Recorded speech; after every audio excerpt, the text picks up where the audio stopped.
It's time for section 2.5, derivatives of trigonometric functions. So in this section and series of videos, we will see the derivative of the sine function, the derivative of the cosine function, simple harmonic mean, a concept called jerk, that's a thing, not a person, and derivatives of the other basic trigonometric functions. So we begin with derivatives of the sine function. There's no new vocabulary in this video, but we will see the rule for finding the derivative of the sine function.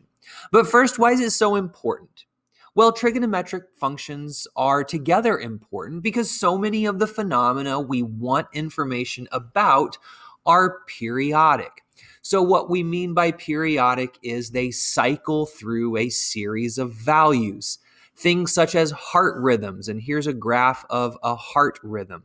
Earthquakes are periodic and they're aftershocks. The way the tides roll in and out on the shore is periodic. And then we can think of lots of phenomena in weather. For instance, here's a graph of temperature throughout a 24-hour period, and we can see this starts to resemble a sine wave. We have a dip and a relative minimum at 6 a.m., and then a peak at 6 p.m., and then that weather would repeat over the next day with a low in the early morning and a high in the mid-afternoon. So we're going to begin to find the derivative of a sine function with a bit of an exploration using our graphing calculator. So let's read a few of the directions here and then we will start to graph. So we want to graph in y1 the sine function, and then we're going to graph in y2 the derivative of the sine function. So we're going to use the numerical derivative feature in our calculator to make that happen, and we're going to change the view window so that we can see both y1 and y2 very well.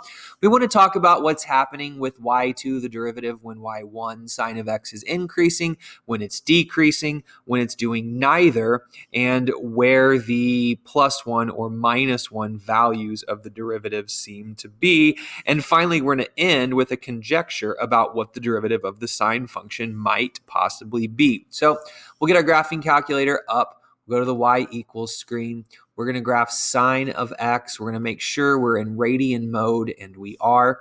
And then for y2, we're going to hit the math button. Then we're going to use numerical derivative. That's option number 8. And we want d dx, the derivative with respect to x, of the sine of x.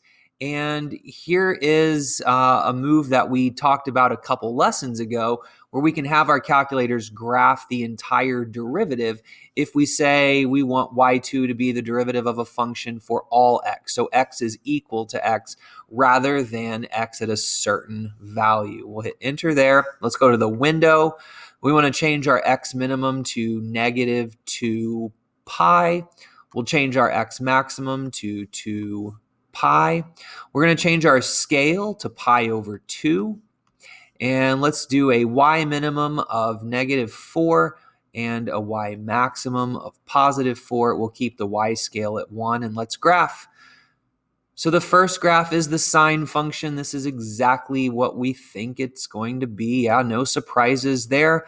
The sinusoidal wave, and here comes the derivative. Comes in a little bit slower because our calculator is having to do a numerical derivative at every point along the x-axis.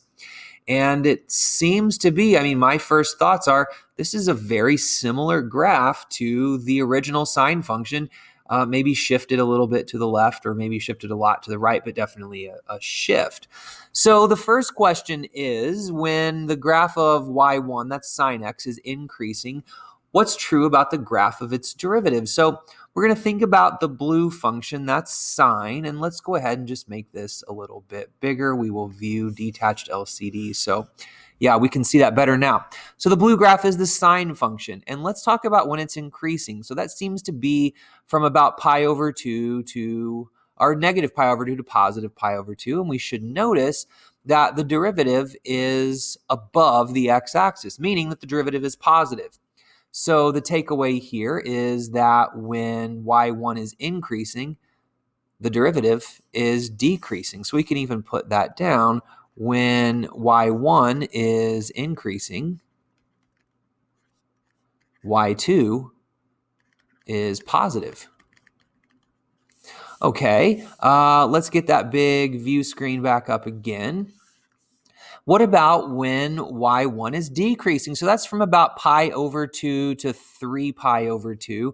We see the blue graph, that's sine of x moving downward from left to right, means it's decreasing. I'm going to notice that along that same interval, the derivative is below the x-axis. It's negative. We can even use the trace button here. And yeah, from about pi over 2 all the way over to about 3 pi over 2, yeah, the derivative function is below the x-axis. It's decreasing. So we can say when y1 is decreasing,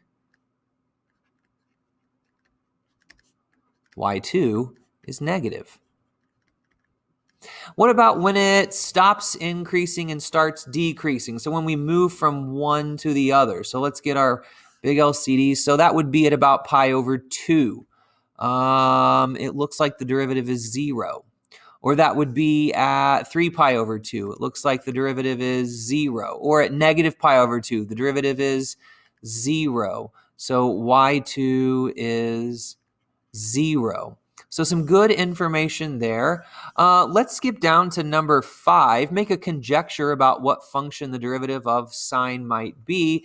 And you may have already seen it. You may have already guessed, but it looks to me, and it should look like to you, that the derivative, the red graph, is the cosine function. Looks to me like it's cosine. And finally, repeat with cosine of x. We will do that at a later point in a future video. So that's where we are with our conjecture about the derivative of the sine graph. We think it's the cosine graph. And as it turns out, it is. The derivative of the sine graph is the cosine function. ddx, or derivative with respect to x of sine of x, is cosine of x. And an analytical proof of that is seen in your book on page 148. So with that in mind, since sine is differentiable, we know that sine and its derivative obey all the rules for differentiation. And when we say rules, we mean product rule, we mean quotient rule, we mean constant multiple rule. So all of those derivative rules from the past, the sine function fits right in. We also know that since it's differentiable, it's continuous. And those same 2 points, the differentiability and continuity of the sine graph, holds for the other basic trigonometric functions. So we're talking cosine, we're talking tangent, we're talking secant, and we're talking cosecant. And I forgot cotangent. All of those functions are also differentiable and continuous at all the points in their domain, and they all behave well enough so that they follow all of the basic differentiation rules. We'll see you in the next video.